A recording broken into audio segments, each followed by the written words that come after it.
Hello and welcome to Good Seeds.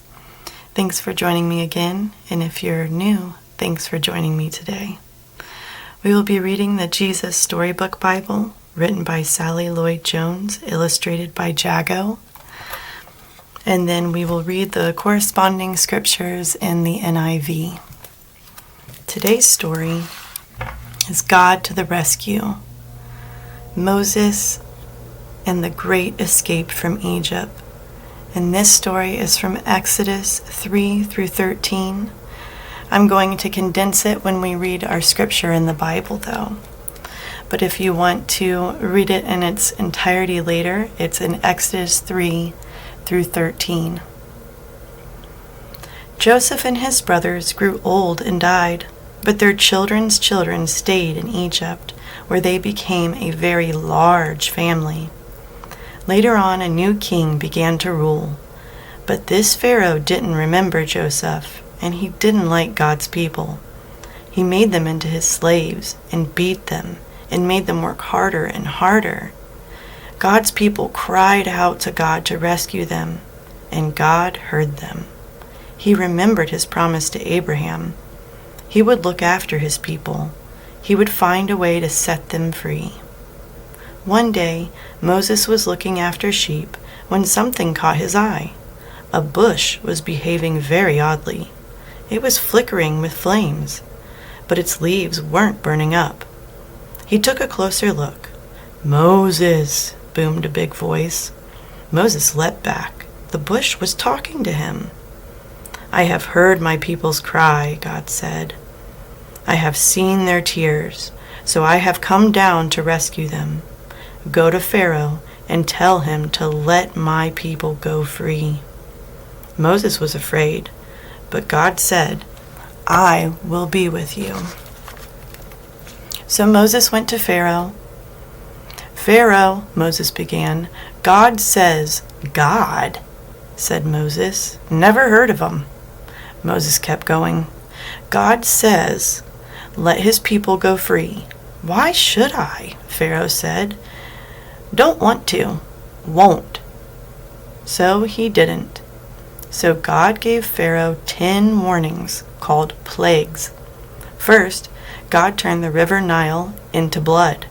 No one could drink the water, but still Pharaoh would not let them go. So God made frogs come hopping and leaping and jumping.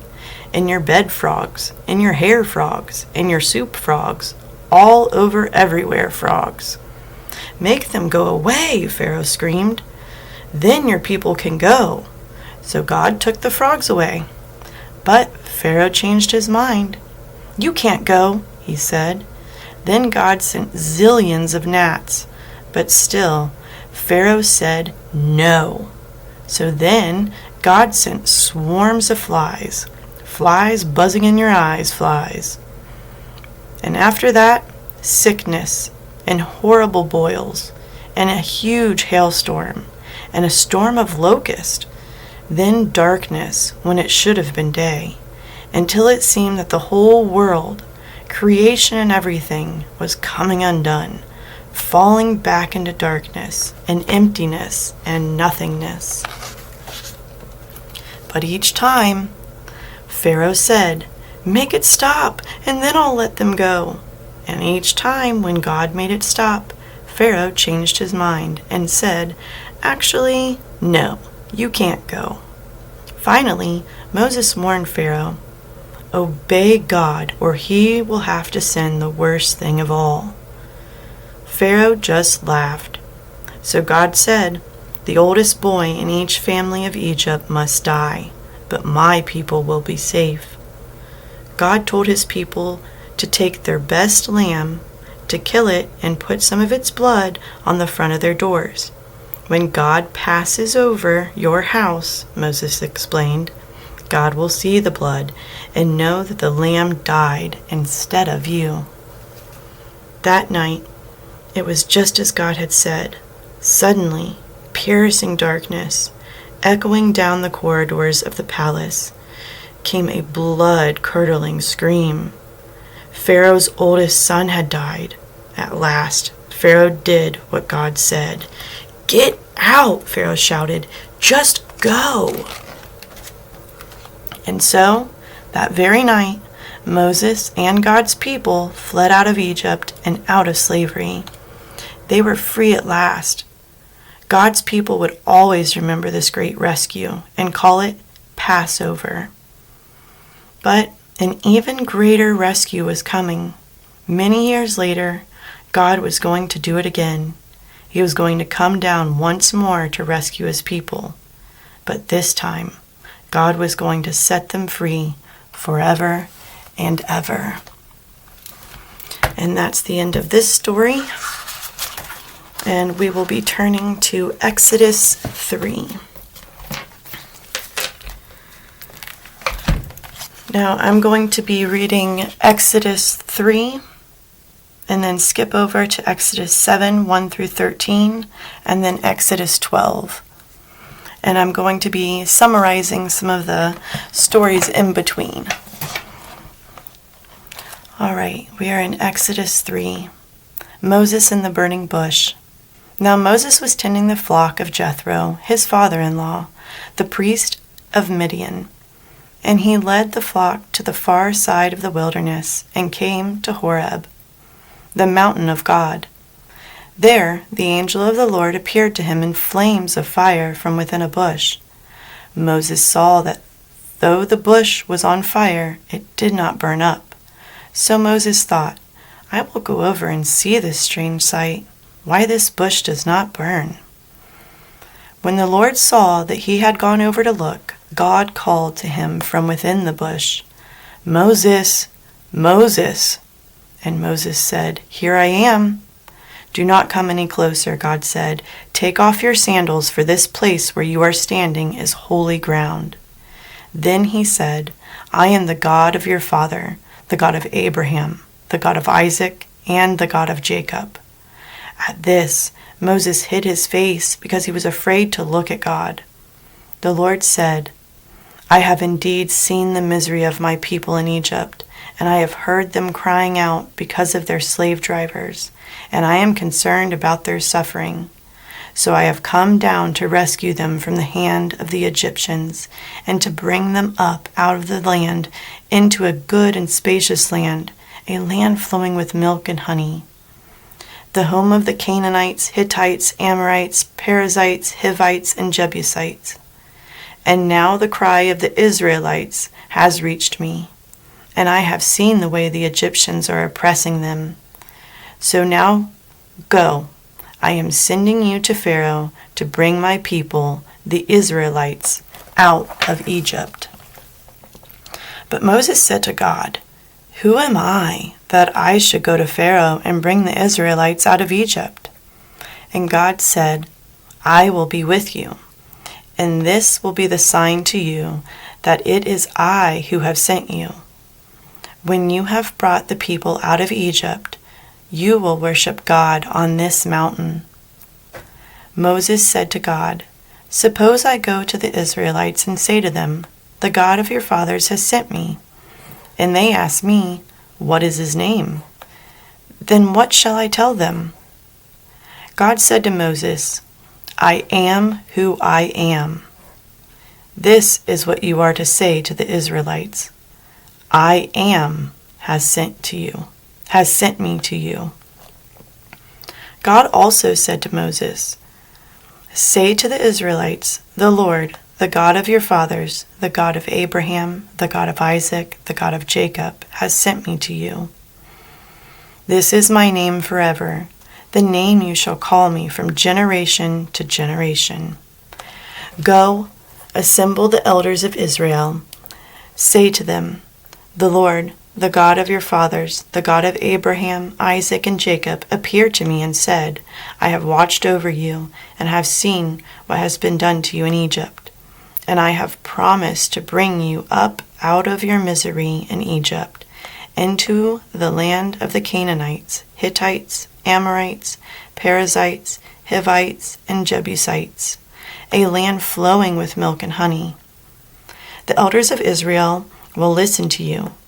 Then you and the elders are to go to the king of Egypt and say to him, 'The Lord, the God of the Hebrews, has met with us. Let us take a 3-day journey into the wilderness to offer sacrifices to the Lord our God. But I know that the king of Egypt will not let you go unless a mighty hand compels him. So I will stretch out my hand and strike the Egyptians with all the wonders that I will perform among them. After that, he will let you go. And I will make the Egyptians favorably disposed towards this people, so that when you leave, you will not go empty-handed. Every woman is to ask her neighbor, and any woman living in her house, for articles of silver and gold, and for clothing, which you will put on your sons and daughters, and so you will plunder the Egyptians. And that's the end of chapter 3 of Exodus. In chapter 4, there are signs for Moses, and that's kind of where God just goes over what he's going to do and shows him his power, that he can be a help and an aid to Abraham. And then also in chapter 4, this is just a summary, Moses returns to Egypt, but Pharaoh's heart is hardened, and in chapter 5, Pharaoh makes the Egyptians work even harder, and of course they get upset with Moses, which we will see happen again and again. And in chapter 6, God promises them and makes a covenant that he will free them. And also in chapter 6, the family record of Moses and Aaron, it's the lineage of them. And then we are going to pick up here in chapter 7. And also, I guess I should probably say, Moses didn't think that he was a good speaker, so he puts his brother Aaron in charge to speak for him, but God is speaking through Moses. So now I'm going to start here in Exodus chapter 7. I'm going to read verses 1 through 13, and then I'm going to summarize some more, and we will pick back up in 12. Okay, Exodus 7. Then the Lord said to Moses, "See, I have made you like God to Pharaoh, and your brother Aaron will be your prophet. You are to say everything I command you, and your brother Aaron is to tell Pharaoh to let the Israelites go out of this country. But I will harden Pharaoh's heart, and though I multiply my signs and wonders in Egypt, he will not listen to you. Then I will lay my hand on Egypt, and with mighty acts of judgment I will bring out my division, my people, the Israelites. And the Egyptians will know that I am the Lord when I stretch out my hand against Egypt and bring the Israelites out of it." Moses and Aaron did just as the Lord commanded them. Moses was 80 years old, and Aaron 83, when they spoke to Pharaoh. Aaron's staff becomes like a snake. The Lord said to Moses and Aaron, "When Pharaoh says to you, 'Perform a miracle,' then say to Aaron, 'Take your staff and throw it down before Pharaoh, and it will become a snake.'" So Moses and Aaron went to Pharaoh and did just as the Lord commanded.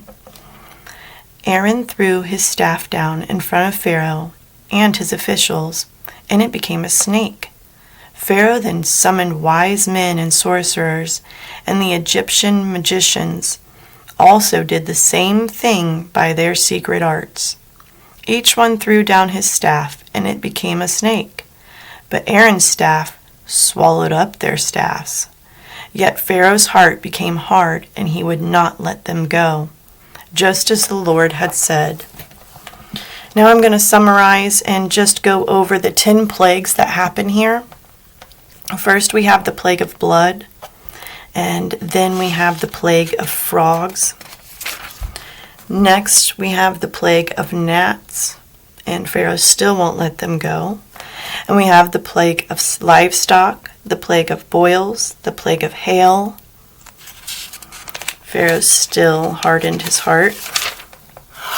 The plague of locust, the plague of darkness. And then finally we have the plague of the firstborn, where when we read in the Jesus Storybook Bible, all of the firstborn in Egypt will die because Pharaoh would not let them go. But the Israelites were saved by putting the blood of the lamb over their door. And we are going to pick up in 12. And then I don't think I'm going to read 13. It's the consecration of the firstborn. And, we're supposed to give the first of everything to the Lord. Because of his goodness, we have what we have. Therefore, everything that we have, the first of it should be an offering to him. And then they cross the sea. But I am just going to read Exodus chapter 12. The Passover and the festival of unleavened bread. The Lord said to Moses and Aaron in Egypt, "This month is to be for you the first month of your year.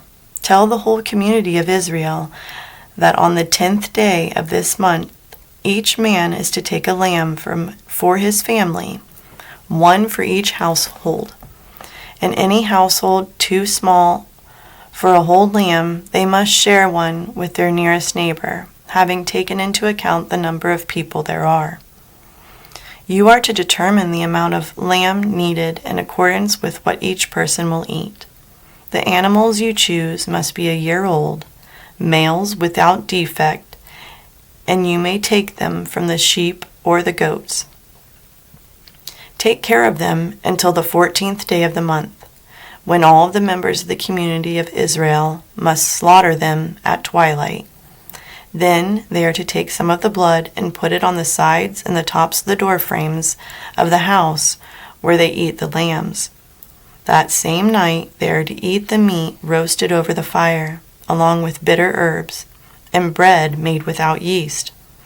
Do not eat the meat raw or boiled in water, but roast it over a fire, with the head, legs, and internal organs. Do not leave any of it until morning. If some of it is left till morning, you must burn it. This is how you are to eat it: with your cloak tucked into your belt, your sandals on your feet, and your staff in your hand. Eat it in haste. It is the Lord's Passover. On that same night I will pass through Egypt and strike down every firstborn of both people and animals, and I will bring judgment on all the gods of Egypt. I am the Lord. The blood will be a sign for you on your house where you are, and when I see the blood, I will pass over you. No destructive plague will touch you when I strike Egypt. This is a day you are to commemorate. For the generations to come, you shall celebrate it as a festival to the Lord, a lasting ordinance. For 7 days you are to eat bread made without yeast. On the first day remove the yeast from your house, for whoever eats anything with yeast in it, from the first day through the 7th must be cut off from Israel. On the first day, hold a sacred assembly, and another one in the 7th day. Do not work at all on these days, except to prepare food for everyone to eat. That is all you may do. Celebrate the festival of unleavened bread, because it was on this very day that I brought your division out of Egypt. Celebrate this day as a lasting ordinance for the generations to come. In the first month you are to eat bread made without yeast, from the evening of the 14th day until the evening of the 21st day. For 7 days no yeast is to be found in your house, and anyone, whether foreigner or native born, who eats anything with yeast in it must be cut off from the community of Israel. Eat nothing made with yeast. Wherever you live, you must eat unleavened bread. Then Moses summoned all the elders of Israel and said to them, Go at once and select the animal for your families at the slaughter of Passover lamb. Take a bunch of hyssop, dip it into the blood in the basin, and put some of the blood on the top and on both sides of the doorframe. None of you shall go out of the door of your house until morning. When the Lord goes through the land to strike down the Egyptians, he will see the blood on top and on the sides of the doorframe, and he will pass over that doorway, and he will not permit the destroyer to enter your house and strike you down. Obey these instructions as a lasting ordinance for you and your descendants. When you enter the land that the Lord will give you as he has promised, observe this ceremony. And when your children ask you, "What does this ceremony mean to you?" then tell them, "It is the Passover sacrifice to the Lord, who passed over the houses of the Israelites in Egypt and spared our homes when he struck down the Egyptians." Then the people bowed down and worshipped. The Israelites did just what the Lord commanded Moses and Aaron. At midnight, the Lord struck down all the firstborns in Egypt, from the firstborn of Pharaoh who sat on the throne to the firstborn of the prisoner who was in the dungeon, and the firstborn of all the livestock as well. Pharaoh and all his officials and all of the Egyptians got up during the night, and there was a loud wailing in Egypt, for there was not a house without someone dead. The Exodus. During the night, Pharaoh summoned Moses and Aaron and said, "Up, leave my people. You and the Israelites, go. Go worship the Lord as you have requested. Take your flocks and your herds as you have said, and go, and also bless me." The Egyptians urged the people to hurry and leave the country, for otherwise, they said, "We will die." So the people took their dough before the yeast was added and carried it on their shoulders in kneading troughs wrapped in clothing. The Israelites did as Moses instructed, and asked the Egyptians for articles of silver and gold and for clothing. The Lord had made the Egyptians favorably disposed towards the people, and they gave them what they asked for, so they plundered the Egyptians. The Israelites journeyed from Amas to Succoth. There were about 600,000 men on foot, besides the women and children. Many other people went up with them, and also large droves of livestock, both flocks and herds. With the dough the Israelites had brought from Egypt, they baked loaves of unleavened bread. The dough was without yeast because they had been driven out of Egypt and did not have time to prepare food for themselves. Now the length of time that the Israelite people lived in Egypt was 430 years. At the end of 430 years, to the very day, all the Lord's division left Egypt, because the Lord kept vigil that night to bring them out of Egypt. On this night, all of the Israelites are to keep vigil to honor the Lord for generations to come. Passover restrictions. The Lord said to Moses and Aaron, "These are the regulations for the Passover meal. No foreigner may eat it. Any slave you have bought may eat it after you have circumcised him, but a temporary resident or a hired worker may not eat it. It must be eaten inside the house. Take none of the meat outside.